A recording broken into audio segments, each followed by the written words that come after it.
All right, sorry about that. We've all lived through before and after times. And so we are currently living through one of those transitions where we're currently, right now, in the transition from the before the AI times to the after the AI times.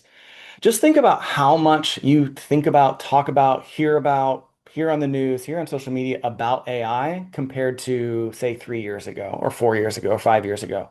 5 years ago, nobody's talking about it at all. Right now, you can talk about it with your Uber driver, with your the person serving you coffee at your executive director meetings.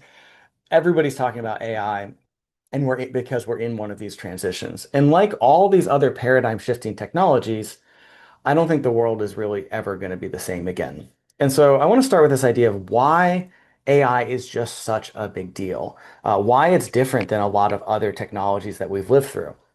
And for all of human history, language was exclusive to humans, right? Which means every conversation, every phone call, every text message that you had was a human to human communication, except for maybe a few like bots on websites that were annoying or trying to get to a representative on like a call, trying to call some like Amazon or Target or something like that. Except for those cases, everything was a human to human communication. And we use our language for how we transfer information to each other, for how we share how I feel and how you feel, and how we share our ideas. And ultimately, we use language for how we build culture. And what's wild about AI is that just changed, right? For the first time, computers interjected themselves into the system, language, that we use to build our society. And we are influenced by language. That's why copywriting exists. That's why marketing exists. That's why you write donor emails.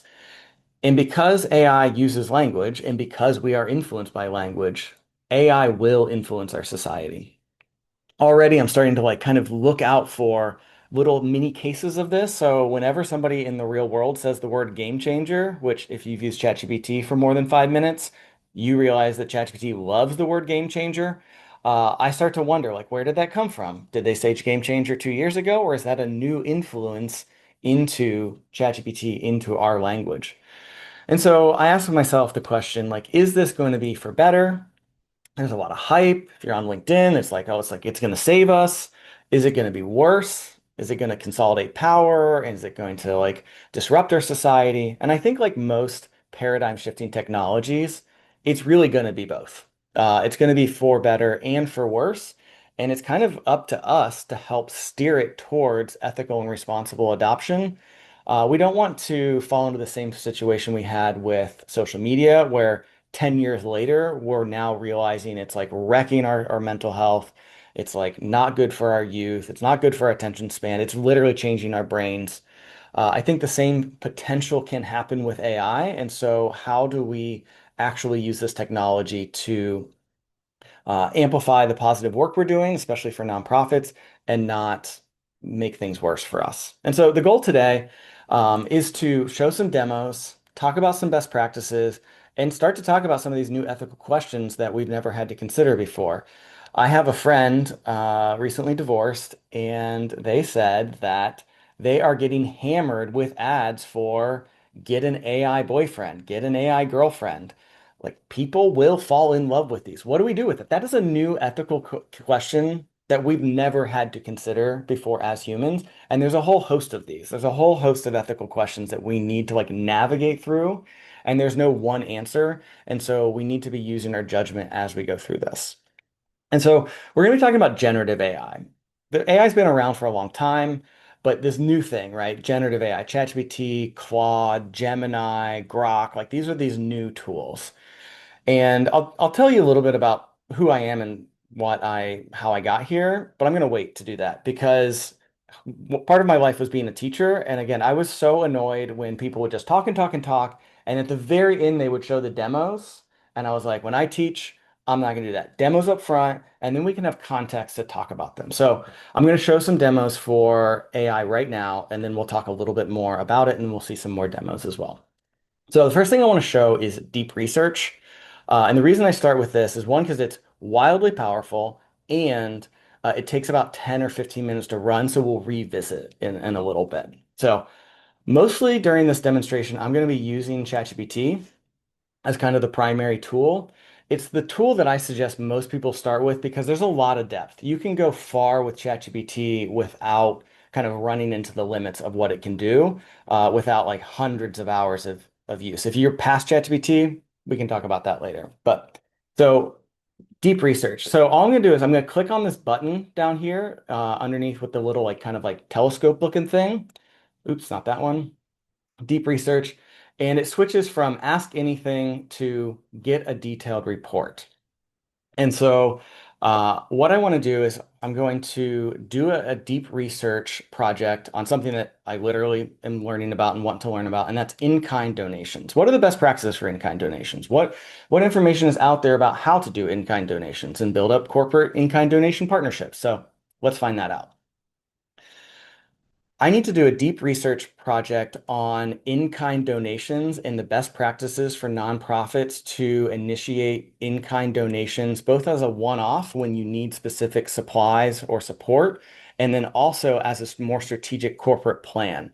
So in-kind donations are a topic that a lot of nonprofit consultants have talked about. There's a lot of information out there. And so I want you to go and research all the best practices and all the information you can find about in-kind donations for nonprofits, small to medium size in the US, searching about 5 years, within the last 5 years. And I want you to consolidate this into a kind of an analyst report that I can review and educate myself and start educating my team on the best practices for asking for in-kind donations. So I talked for 51 seconds. It's going to dictate that into text, and then we'll send that off. So when you're doing deep research, and with deep research, you get on the free account, you get 5 deep research. On the paid account, I think you get like 15. And on the super account for $200 a month, you get like 250 or something like that. And so with deep research, it's going to ask for it asks follow-up questions before it goes to the research. So questions are, am I looking for specific industries, any specific type, legal tax consideration? Okay, that's good for me to know. Would you like the report to include case studies? Okay, so I'm going to answer some of these questions. For now, I'm not looking for any specific in-kind or category, but I do want to focus on physical objects, so not technology. And yeah, so physical objects, and yes, also include the legal tax considerations. And yes, you can include case studies from other small to medium-sized nonprofits if you can find those case studies. So I answer its questions with my voice, and it's going to start this research project. While that's starting, I'm just going to check in on the chat, make sure that I'm not missing anything here. And so it says starting research, and then that will finish in about 15 minutes. We'll get like a 15-page report back. And so that's one.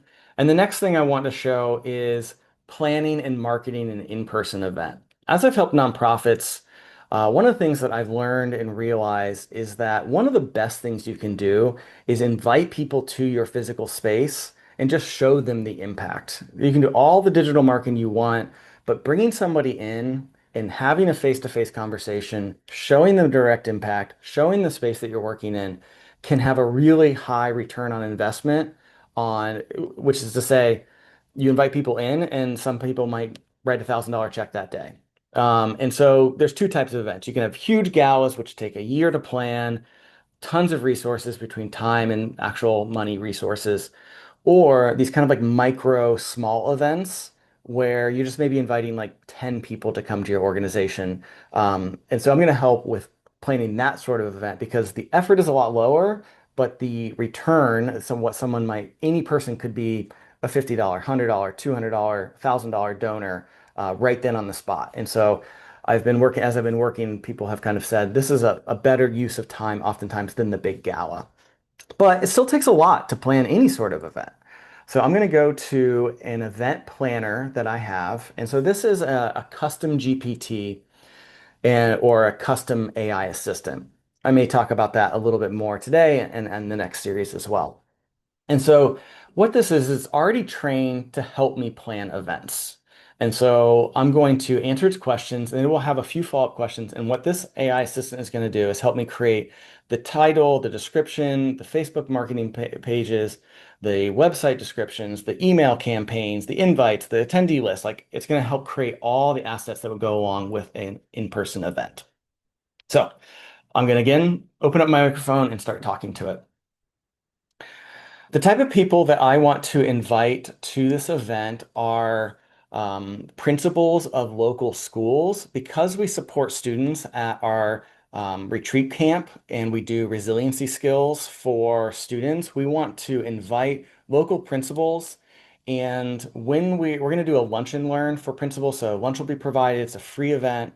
And we'll also talk about the topic of AI in education. So we'll have a little bit of training on a topic that will be interesting to them. And we will have a networking event and they get a tour of the camp and they learn a little bit about our services. But it's really about providing value to the participants that are coming. So the theme is going to be lunch and learn for principals. The date is going to be on August 1st. So go ahead and start the next step in the process for creating this event. So answer the questions, and it's going to have a few different follow-up questions. And a lot of times, what our job is when we're using AI is to select what the best option is. So rather than creating something, this is giving me five options for me to choose from, right? And I could say, I don't like any of these five. Give me five more. In fact, we'll just do that. I'm just going to say, give me five more. Right? And now I've got 10 options for the title of this event. Education leadership, don't like it.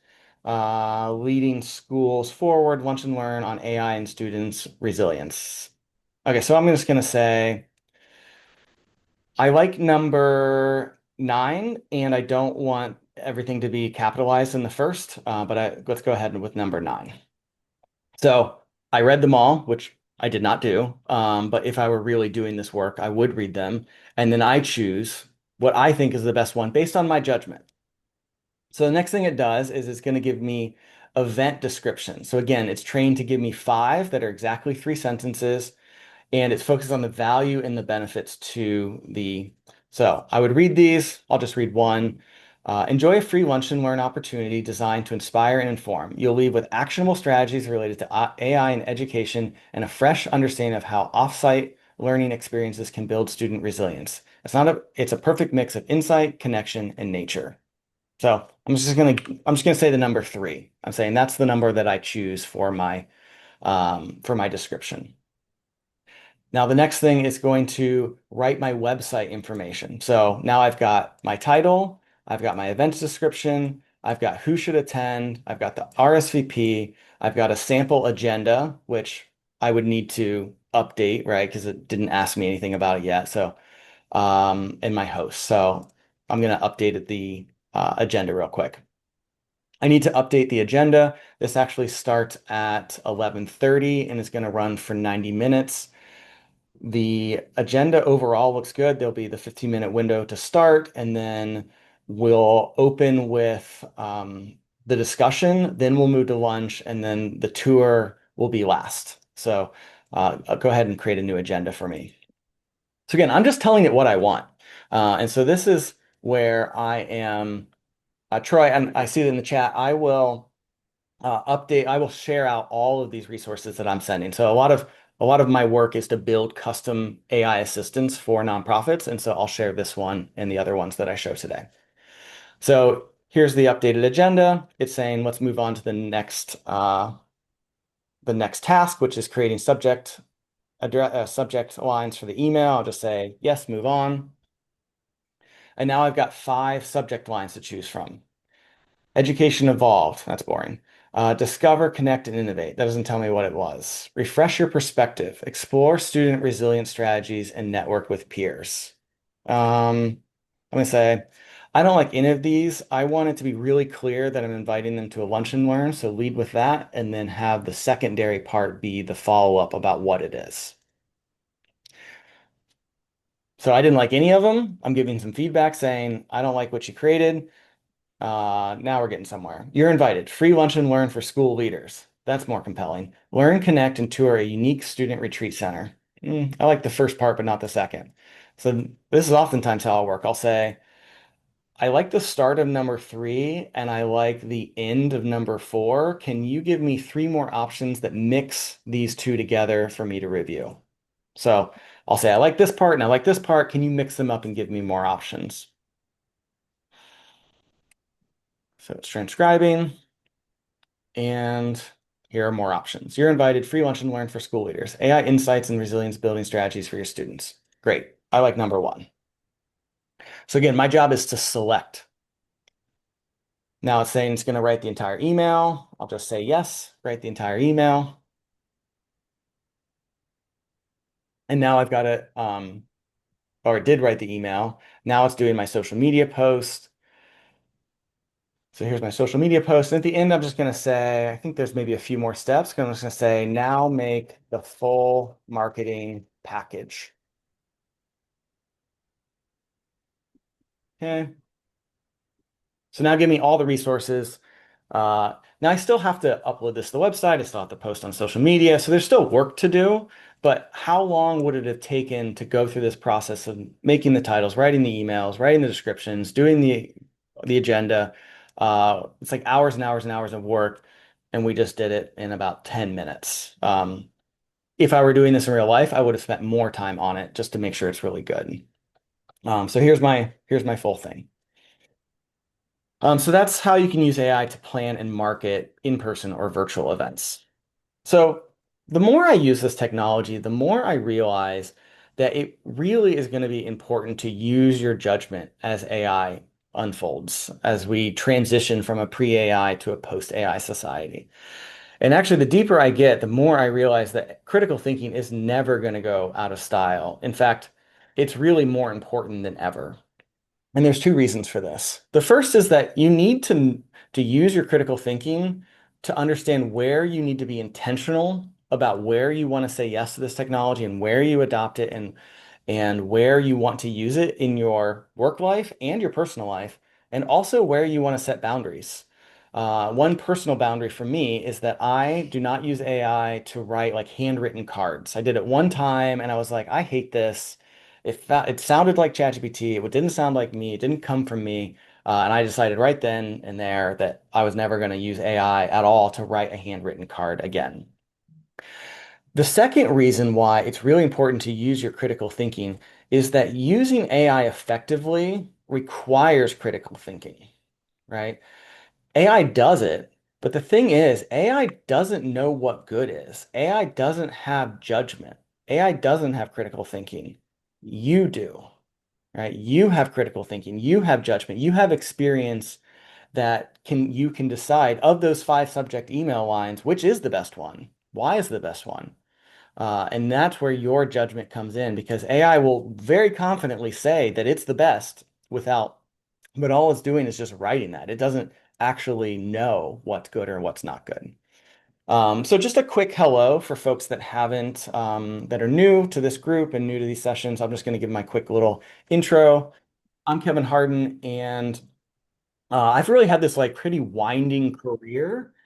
I started out as an engineer and went to engineering school because I've always loved building stuff. And so I became an engineer and I started building medical devices, aerospace stuff. This component here on the right, this like vertical ball screw, I know a lot about. Like I studied that for many, many years. And I was kind of literally working in a windowless office, and I was like, I don't think I like this work anymore. I want like more excitement. I want to do some more stuff. It was leaking quite a bit now. I filled it up on Monday or something, and it's already down to 33. Oops, let's get everybody muted. All right. Okay, we're good there. Okay. And so I quit my job and I went back to school and I got a master's in education and kind of combined my previous engineering experience. And what I really focused on was building kits for students. That's the thing I loved building most was building these like different building systems for students to build things with. So I ran an engineering classroom and I used my students to build things that we could donate to other schools and into the community. Um, and then I took that experience and I became a professional inventor where I built public art, I built medical devices. I was essentially just an inventor for hire. So you could come to me with your idea, and then I would build custom prototypes for you. And I did that for about a half a decade. And then I started using robots to build houses. I got involved in 3D printed housing construction, where I was setting up these big robot systems, building planters and small structures and architectural elements. But I was breathing in a lot of concrete dust every day, so I was like, I don't know if this is for me. And so I was just looking around at all this work that I was doing and the impact I was having on the community and the environment, and just realizing that like our world has so many problems to solve. And I just thought, like, how do I help? How do I help solve inequity and solve the climate crisis? And so my mission right now is to amplify the positive social impact that others are making, especially nonprofits, by helping them leverage AI and not get left behind in this digital divide. So to help the helpers serve more people. So that's my little intro. That's why I'm here. And so what exactly does AI even do? And how does it specifically apply to nonprofits? So all nonprofits, they kind of want the same thing. They have the same challenges, board challenges and grant reporting, grant writing, and fundraising. It's always fundraising. So everything's about speed things up, speed things up, speed things up. So can we use AI to write a fundraising email? So I'm just going to go to blank ChatGPT, just a generic version here, and I'm going to talk to it. I need to write a donor letter to request a donation. We have a donor that I want to send this to that has donated for the last 6 months, but then turned off their recurring subscription. So I just want to engage with them and ask, kind of ask them what's up and be polite and friendly and see if they would consider re-engaging with a recurring donation.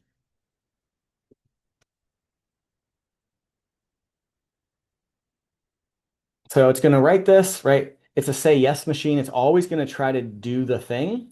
Um, I need to tell it about the programs. It's kind of just putting a placeholder in here. So I'm going to give it one little update and say the program that we run is a resiliency camp for students to learn resiliency skills at a 92-acre summer camp called Because I Said I Would. So a little bit more context. The more context and details you give it in general, the better results you get. So we'll take a look at this and let it finish. Gonna copy it, put it in my email. We need to, oops, where are we at? Here, copy, paste. This person's name is Sam, and my name is Kevin. Right? Send it off. Didn't even read it, right? So, like, who feels uncomfortable with what I just did, right? I'm just emailing random AI things that I didn't read to donors, right, that I have a relationship with, and I may be ruining that relationship. And so I do it this way to show that this is not the way to use AI and to explain an important concept when you're using AI, and that's called human in the loop. So human in the loop is where you, as the human, check the output of AI to make sure it's actually what you want. Is it good? Are you willing to put your name on the end of this email and send it to a donor? Because I could, especially for externally facing stuff, it's really important that you don't ruin the reputation, the trust that you built up with your donor. So the more sensitive something is, the more human intervention in checking that you need to do. Um, and so we use this idea of human in the loop. There's another idea called expert in the loop. We can talk about that in a future week, and that's how you train these AI systems based on your expertise. But the human in the loop comes at the end as you check to see whether or not you're willing, is it good, right? Is it what you want to send? So here's another impact or another demonstration. So this is one that I use a lot and a lot of nonprofits that I work with use, and that's sharing the impact that you're having with donors. You're not necessarily asking for money. You're doing this amazing work. Why are you not telling about them really regularly, engaging with them, celebrating what they're making possible, sharing the impact, the specifics rather than just saying, we're doing this thing. It's like, no, we're doing this exact thing. This is the impact that you had. And often just comes down to capacity. It takes a while to like write up one of these stories. And so I have a impact story generator. So the nonprofit impact story generator. And what you do is you just tell your story with your voice. And it's important that you use your voice when you're doing this type of work because you want to get all these details that you can kind of get when you story tell. Um, and it's going to repeat a lot of those stories back. And so let's go ahead and I'm going to show an example of this and we'll see the output. And we'll actually read it and see if it's good this time. I need to describe an impact and share an impact that I've had with donors at my nonprofit called Little Helpers. What we did is we implemented a new program with the support of the donors that we've had join in the last 12 months. And we had one anonymous donor that really made this possible to launch a new resource pantry within a school system where students can come and they can get supplies not only for school and food that they need, but they can just get any household items, no questions asked, no limits, and they can support themselves and their families. And we've had a huge success with students having a positive outcome from this. And one specific story I want to mention is with a little girl named Samantha. That's not her name, that's an anonymous name. And Samantha was kind of struggling in school, always had her head down. And after we had the resource pantry, Samantha became a regular and really perked up and really felt like she was uh, supporting her family and felt like she communicated that she felt like she was making an impact and felt good about herself. So we just want to do a quick little newsletter to celebrate all the supporters that we have that have made this possible. So all those little details in there, the more you use your voice, the more it actually sounds like you. If you've used AI and it sounds a little robotic, my suggestion is try actually talking to it. So let's read it. Hey, friend. I don't love that. Hey, friend. A year ago, we had a dream, not a big campaign, not a 5-year plan, just a simple, powerful idea. What if students could get what they needed, no questions asked? With the help of the donors who joined Little Helpers in the last 12 months, that dream became real. Thanks to one generous and anonymous donor, we opened a brand new resource pantry inside a local school. It's stocked with everything from school supplies to food to soap and toothpaste. No forms, no limits, just dignity and care. The impact, massive. Let me tell you about Samantha. She used to come to school with her head down, quiet, withdrawn. After the pantry launched, she started stopping by regularly. At first for supplies, then food. Eventually, she shared something else. She said coming to the pantry made her feel proud, like she's helping her family, like she mattered. And that's the part that gets me. She didn't just get what she needed, she found a way to give back in her own quiet, powerful way. That's what you made possible. Not just from Samantha, but from dozens of students and families who now walk a little taller because of something they believe in. So if you've donated in the past year, thank you. You didn't just fund a pantry, you've helped change the way a child sees herself. With gratitude, Executive Director. All right. So the question to you is that good, right? Would you send this out? Would you make more edits? Would you change things? It's a decent first draft. I wouldn't send it as is. Um, but it definitely was a lot faster than me just sitting down and typing this from scratch. Another thing that's useful that I've used with nonprofits is creating volunteer instructions. So maybe you've got volunteers coming on Monday. This is a literal scenario that happened. You've got volunteers coming on Monday. It's Friday. You have nothing prepared to like onboard them and welcome them. And so you need to create a set of instructions. When are you going to do that? Well, you're going to do it on your weekend, on your time. And so how can we use AI to do this? So I do have a custom assistant I like for this, but I'll just do it in custom or just regular ChatGPT for this example. So I'm going to say, I need to make a set of volunteer instructions for camp because I said I would.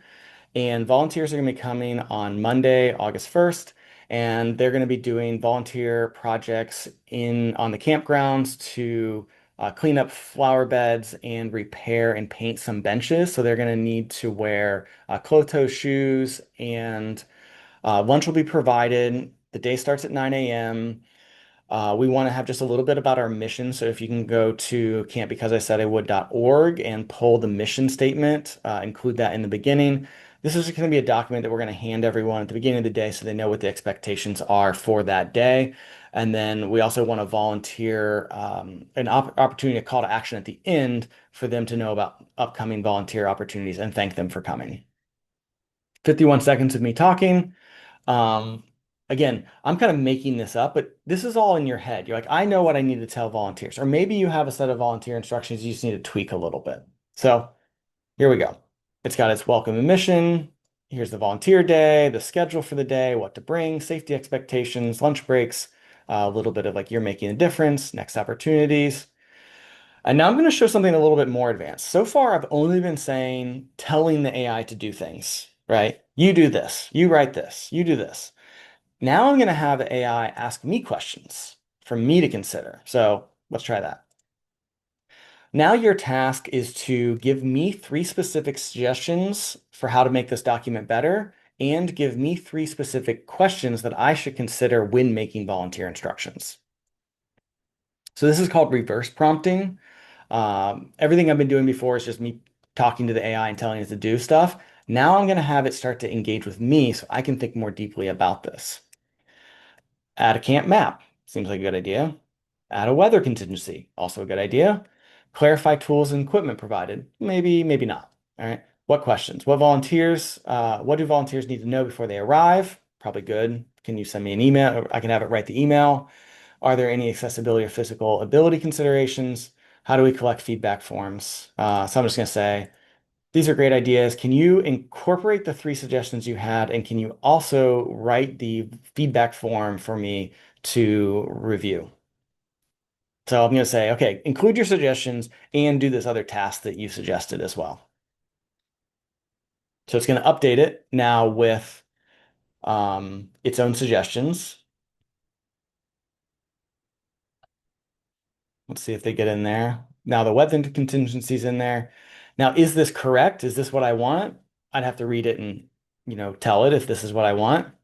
Um, And here's the feedback form. Oh, it even made like a scan the QR. And here's the form. All right, how would you rate it? Yada, yada, yada. Okay, so that's made creating volunteer instructions. So it's just faster for making documents, right?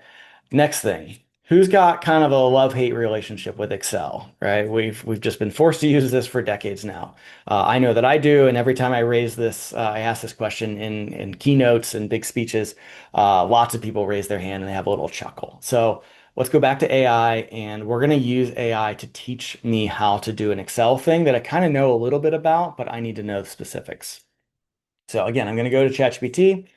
Again, I'm going to talk to it, and I'm going to say, your role is to be an Excel expert and an expert at teaching Excel. And the goal of this conversation is for you to teach me the specifics about a specific Excel formula that I know of, but I don't know how to do. So I think I need to do a VLOOKUP table because that's what my colleague said is the right solution. But the problem is I'm trying to do a VLOOKUP table across multiple worksheets and pages, and I don't know how to do that yet. So first, I want you to teach me what a VLOOKUP table is. Then I want you to give me the instructions for how to do it across multiple pages. And then I want you to give me the exact code I would need to plug in. And then afterwards, you're going to help me problem solve if I run into any problems. So I'm going to tell it what the goal is, what the role is, and then what I need. And so it's going to tell me, right? It's going to teach me. Um, VLOOKUP table stands for this. Here's the syntax. Here's the parameters. How to do it across multiple worksheets. Here's the exact code I would need. And I could go back and forth and be like, oh, here's the name of the work page that I need to reference. Here's the lookup stuff I'm trying to do. Here are the next steps. And so you can use AI to help problem solve other things you're doing that aren't necessarily AI, but they're just technical problems that you're running into, and AI can help you do that. I was redesigning some CNC manufacturing stuff just this morning for another nonprofit, and I was like, I don't know how to use this program. How do I turn on layers? And it told me exactly what I needed to know. So I want to talk a little bit about the fact that I'm talking to AI, right? I'm using my voice. I haven't typed basically anything. And so I've got a brick of text here. I'm just going to read the first sentence. It says, voice to text is not a new feature on computers and phones, but we needed AI to make it more useful because when you use voice to text feature, you get a brick of text like this that's not that useful. It's just a monologue and not structured anyway. Imagine if I sent you this as an email, right? You would look at that. This is my actual dictation. And what's wild is AI understands us. It understands our language. And what it really is good at is transforming information from format to format. So I can go from that dictation to this bullet pointed list. This says the same stuff. I just took that dictation, put it into AI and said, turn this into bullet points and sections. And it says all the same information. But which one would you rather get? This one or this one, right? Humans are really good at reading things in sections and bullet points, right? This unstructured data is just not that useful. So why is it so good to talk to the computers and talk to AI? It literally feels like, I cannot stress this, it literally feels like a brain to computer interface. And I didn't even realize this until I started using it pretty regularly. I now talk to my computer maybe like 80% of the time. And what I realized is I think and talk differently than I type. When I'm typing, I'm trying to type the actual finished product. I'm trying to type it in my email voice. And because I think faster than my fingers move, I have to basically slow down to this pace of my fingers. When I talk, I get to communicate to the AI or the computer at the speed that I actually think at. And it doesn't care if I ramble on or go back and forth or say an idea and then tell it to ignore the previous idea. Like it can understand that nuance. And so it literally feels like a brain to computer interface. And so one thing I've been thinking a lot about is like, how will this one feature, the ability to talk to computers, change us? And we need to be thinking about this. How will this empower your staff that don't type very fast? Can this offer a little bit more equity to your staff members? And so the interface between humans and computers is fundamentally changing. In a follow-up session, I may show how we can take pictures of whiteboards or take pictures of sketches and have AI convert that into digital formats, but just even it understands our handwriting. So the interface between computers and humans is changing. So moving on, AI, this new generative AI stuff, it seems to write things, right? It writes project plans and proposals and emails and reports and operating procedures and documentation and meeting minutes and budget overviews and strategic plans. But like our work really is words. Like think about how much of your work right now involves language, either processing information coming into you or communicating information out to you using written language. And what AI does is it writes anything that you want it to write in the format that you want to write. I want you to write in the format of an email this. I want you to write in the format of a strategic report this information. And so our role in this is to tell it exactly what we want in the format that we want. And the most important thing, if you're just going to take one single thing away from this entire hour, which I appreciate you coming and spending time with me, is that your job is to know what good looks like, is to use your judgment, to take the output and work with AI in this like collaborative way to shape the AI to be good. But you have to know, you have to have some expertise to know what's good, right? Sometimes you can try to use AI for something totally outside of your domain expertise.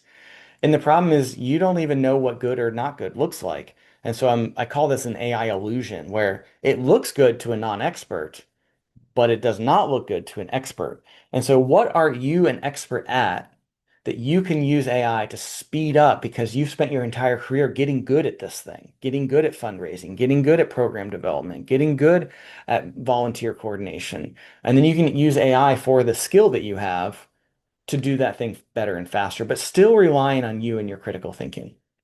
So how do you actually pick AI, like an actual application for AI? And so before I do demos like this, I talk to people and I'm like, and they say like, I don't even know what I'd use AI for. I tried to use an email, write an email once, but I ended up just taking longer and I rewrote the thing anyway, right? And then after a demo like this, and I do sessions that are even more intense on like showing more demos with data analysis and all sorts of other stuff. After the demo, I oftentimes hear people say like, "Oh, I can think of 100 ways to use AI. I can't wait to get started." But that's its own problem because where do you actually get started? And so where I suggest people you start with is what are the tedious work that you don't like doing, maybe you hate doing, but it's very important. It's very important work that needs doing. What is that? Right? Because all the time I hear things like, I just did 6 hours of work in 45 minutes, or I just did 3 hours or 3 weeks of work in a dedicated 4 hour session. So that doesn't surprise me at all anymore. But one of the pushbacks that I get is people will say, well, I just don't have time to learn another thing. And then they have this like shame cycle of like, I should be doing this thing, but I'm not doing this thing. And then they're like beating themselves up and like, I don't have time to learn about AI. And so my suggestion to you is to apply AI to the things you're already doing. Like what's on, not this far out, like, oh, we could use AI to create this crazy automation, or we could use AI to update our employee handbook. It's like, no, what's on your to-do list this week that is due Friday that you could use AI to speed you up for? And so I'd love to hear in the chat, like, what is this work for you? What is this tedious work that you don't like doing? Maybe it's on your to-do list every single day, and it's the last thing on your to-do list, and then you don't get to it, so it goes on your to-do list the next day, and then the next day until it's due, and then you do it that day.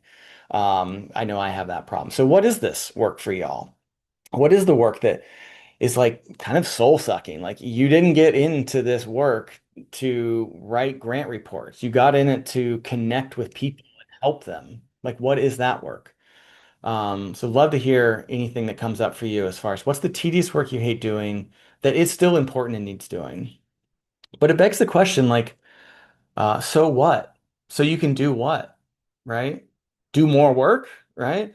And so what I focus on is how do we reduce the tedious work that you're doing that needs doing so that you can do more of the work that you love that has the highest value for your organization. So what's this, right? And when I ask people this question, and I've asked audiences of hundreds and hundreds of people, um, what is the work that you love doing? What is the work that has the highest value to your organization? Basically, two things come up. The top two answers, number one answer by a large margin is relationships, connecting with people, connecting with new donors, connecting with foundations, connecting with new partners, connecting with the people you're actually serving and building those relationships.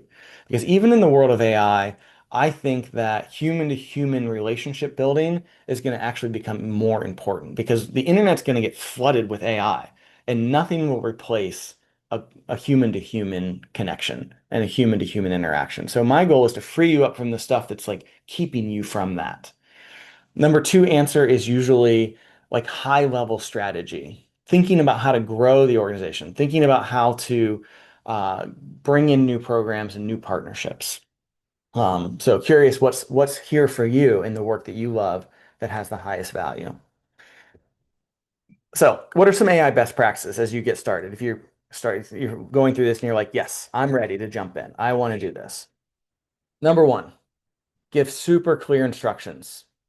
Think about AI like it's the smartest assistant you've ever had, but it's literally their first day on the job. They don't know who you are, they don't know what you want, they don't know what good looks like, and so you just have to tell them all that. And you can say your task is, your role is, your goal is, like just be really explicit in the instructions. I didn't really demonstrate this because I'm just doing fast demos, but you have to really read and judge what the AI is producing for you. And now don't feel obligated to read everything, but to understand what it's creating, you do need to read something and judge the quality of the work. And then once you read it and you judge it, provide feedback. This I was giving demonstrations, right? I don't like this. I do like this. Take these two ideas and mix them together. Give me five more options. I want this. Take this out. So giving feedback to it is really critical. I cannot stress this enough. Try talking to it. It's built in now to ChatGPT. This was harder like 6 months ago when it wasn't built in, but it's on the phone app and it's on the desktop app and it's on the web interface. So there's a little microphone button. If you click that, you'll pull up the dictation. Just to be really clear, what I'm talking about, it's this microphone button, not the one next to it. The lines, the vertical lines, what that does is that has a conversation that's back and forth where AI will talk to you. I don't like that. It just isn't for me. Maybe you do. But I use the dictation where I just go one direction. And then ultimately, this is the most important. You have to know what good looks like. This is our job when using AI. We have to use our judgment. We have to use our critical thinking to shape the output to be good. And for that, you need to be able to evaluate something to determine if it's good and what you want. Is it useful? Is it actionable? Does it convey the information that you need to the person in the format they need? Um, I don't want to just make more AI fluff or AI garbage. One of my fears is that what could have been a three-sentence email turns into a three-paragraph email. Don't send me that. Send me the three-sentence version. Um, and so I worry that we are going to like make more noise. Arguably, the three paragraph with way more just junk in it is not as good as the one that communicates the information that I want in the format that I want it. So super clear instructions. This is a good slide to take a picture of if you want. Super clear instructions, really read and reflect, provide feedback to the AI after it produces something, try talking with your voice, and ultimately, you need to know what good looks like. So, where to go from here? Maybe you're intrigued, maybe you're at the first steps, maybe you're deep into AI. So there are three things that I suggest. Number one, you just have to start using it. There is a small learning curve, but you see how easy it was. I'm just literally talking to it. If you're already a good communicator, that means you're already good at using AI. There's no technical skills needed. You just need to open ChatGPT and start talking with your voice. And there is a little bit of learning curve as far as just understanding how does it reflect information back? What is it good at? What is it not good at? And you're not going to figure that out without some experimentation. And you don't have to go alone. So I have some other stuff I'll talk about how to potentially work together. Number two, I'm going to have more of this series. So this is a new series. If you've been around a while, you've probably heard me potentially give this presentation. I've given this presentation United Way in Washington, D.C. I've given it to many, many nonprofits, maybe 2,000 different nonprofit leaders have heard a variation of what I presented today. Um, so I'm going to continue this series for three more sessions where we're going to pick up from here and go deeper, where we're going to see more examples, get more tools, start digging into the work you're actually doing. So when you registered, or if you're part of the community group already, you'll get some information about that, and I'll ping you afterwards it'll be Wednesdays at 1 p.m. Eastern for the next 4 weeks. Next. I have a community group. So a lot of you might be coming from the community group. I recognize a few folks. Lindsay's always here every week. Love that you're here. Um, if you want to join the community group, it's normally $27 a month. Because you're here, you can join for 2 months for free. It has specific AI trainings and resources and AI tools and a lot of the stuff that I've been demonstrating today, how to talk to your voice, how to get a meeting note taker, a community group to ask questions and get your questions answered. So it's called AI for Social Good, and I do leave a live weekly training. That's basically what you're at now. That's on Wednesdays at 1 p.m.